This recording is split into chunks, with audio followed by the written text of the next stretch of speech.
You mentioned some of the surveillance that was eliminated in these negotiations of the drivers and the workers. Can you explain why that was a priority for you all in your negotiations, and what kind of effect that has on on the workforce with the drones and I guess the drones are for delivery or something, but Yes. um, but the surveillance as well as like the anti-labor technology that some of these companies, including UPS, are trying to employ. Well, we started seeing these driver-facing cameras about a year ago, maybe a little more, in New York, and they started popping up in other parts of the country. So it's driver-facing cameras with sensors. So now you're being monitored all day long. The job is dangerous enough. Okay, they're listening in, or they had the potential to listen in on phone calls you might be having with your family, on conversations you might be having with your union representatives, and that's not the way to live. That's not the way to work. And thankfully, Sean O'Brien heard it. The General Executive Board heard it. The bargaining committee heard it. And that was one of the first things that we went after, was the driver-facing cameras. And they're not supposed to be there. They're not going to be there anymore. And I will tell you that a lot of other places that I've seen, other shops, other companies, they've been using this for many, many years already. So again, once it's established, for 10 years at least, then for a union to get that back is a really tremendous thing.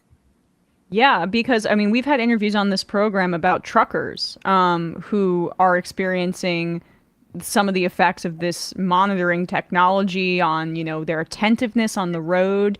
And a lot of those trucking companies are trying to circumvent unions to the best of their ability. So, like, again, just to give people a sense of the scope of this agreement, it's, as you say, 340,000 UPS Teamsters nationwide.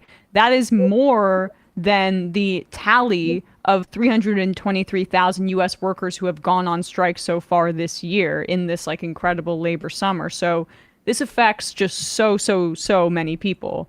I wanted to also touch on the air conditioning in the trucks that was negotiated as well. I think that was one of the first concessions, if I recall. But if you could just explain what some of the conditions were like for the drivers that led them to demand this. Well, the company, Carol Tomei herself, has said that we understand the earth is getting hotter, temperatures are going up. So we're going to give you fans and cooling sleeves that you can soak in water, in Arizona, and stay cool in 116-degree temperature. So air conditioning has been, we've been beating the drum over AC. Look, a UPS truck is not going to be like a Mercedes or a BMW or my personal car, where I keep it at 65 degrees because I just hate the heat. But I hear you. if you cool the temperatures off even a little bit, it's going to help some people out. I myself have been taken to the hospital and had to go to doctors when I was on a package car for heat exhaustion. And you're working out there in the heat, you don't even realize it, and you get sort of indoctrinated into it that this is what you're supposed to do. But just the fact that we had to argue and negotiate that they have to treat their employees, our members, like human beings, tells the story of what this company is all about, right? So we fought them tooth and nail over it, and we got a commitment for the next 5 years, 28,000 package cars out of whatever the number is, 90,000 that they have. And you know what? In 5 years from now, they might be going to an all-electric fleet. Yeah. And everything might have air conditioning already. The thing we have to focus on now is getting better ventilation in the buildings, because they're just as bad as the package cars.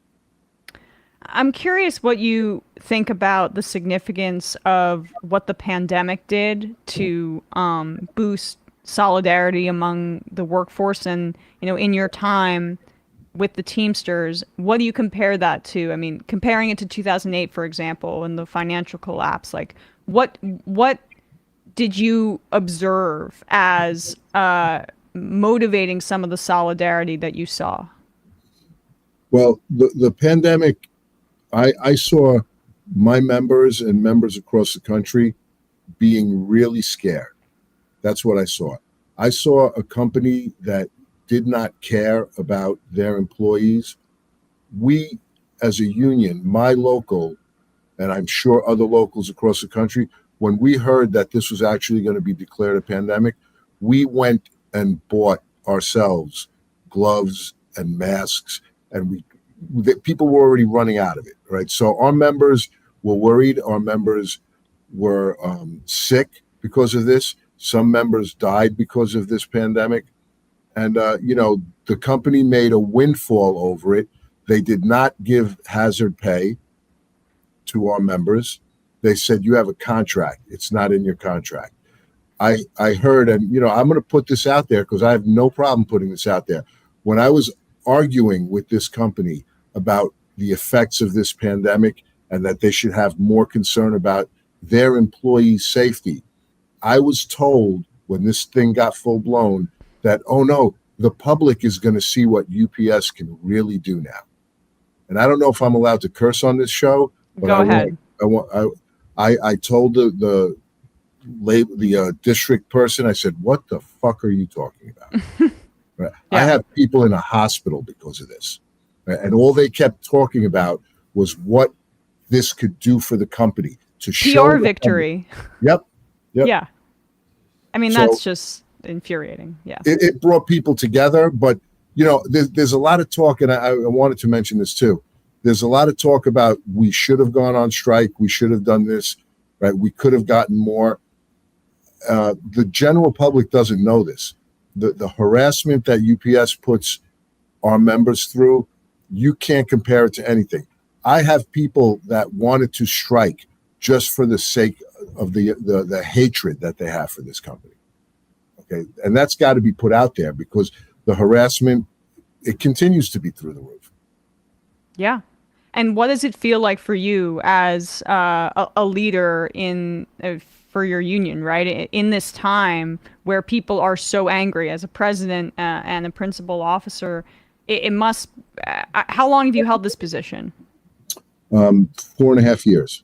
So, I mean, at this time of labor empowerment, does it make you? Does it embolden you? Does it energize you? I mean, what was the feeling like being able to represent your members like this in the time of justified and righteous anger against this company? It's a tremendous feeling. My local's a very militant local. Local 804 has always been militant and at the forefront. We have that reputation. We're more focused now, and as we speak right now, I just took a break because we're in the middle of an arbitration that I'm very confident we're going to win. So it was very satisfying to see our membership come together, right? And it's very satisfying. I mean, like from the beginning of these negotiations, Sean O'Brien, Fred Zuckerman, they put it all out there. They said, this is what we're going to do. This is the plan of attack. We're going to hit the media. We're going to hit the gates at buildings. We're going to have practice pickets. We're going to build unity. We're going to build solidarity. We're going to show this company, because this company never thought in 97 they didn't think it, and certainly not now after 25 years of concessionary contracts, that members could come together as a force. And I know that when they saw these practice pickets out there and when they saw everything that was going on, and the general president on everything from Good Morning America to CNN and Fox News, talking about what our members go through and what we need, that they were not happy with it. The only thing they could come up with were little blurbs about what a great company they are and how a part-time supervisor position is a great thing to do. So the solidarity has been tremendous, and bringing our people together has been really satisfying.